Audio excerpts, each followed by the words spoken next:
بنگلہ دیش کے شہر سید پور کے ریلوے گراؤنڈ میں عظیم الشان اجتماعی میلاد کا انعقاد کیا گیا، جس میں مختلف علاقوں سے عاشقان رسول و ذمہ داران دعوت اسلامی نے شرکت کی سعادت پائی، جبکہ تلاوت و نعت کے بعد رکن مشاورت و نگران راج شاہی ڈویژن کا بنگلہ زبان میں سنت و بھرا بیان ہوا۔ اے جانشین امیر اہل سنت، تو صدا رہے سلامت، تجھ پر ہو رب کی رحمت۔ اس کے بعد خلیفہ امیر اہل سنت شہزادہ عطار حضرت مولانا الحاج عبید رضا عطاری مدنی نے سنت و بھرا بیان کیا۔ حضرت امام مالک رحمت اللہ تعالی علیہ فرماتے تھے کہ کوئی رات ایسی نہیں گزری کہ میں نے جس میں خاتم النبیین صلی اللہ تعالی علیہ وآلہ وسلم کی زیارت نہ کی ہو۔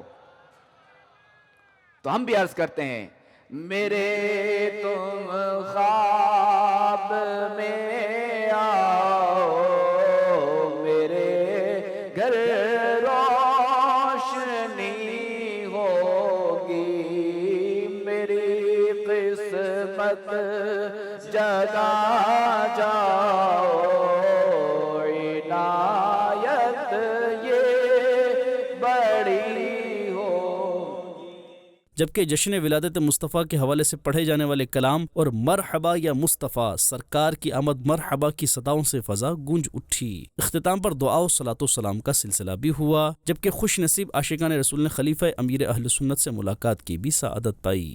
اشعار کی تو عطرت اے جانشین عطار، کیا خوب تیری نسبت اے جانشین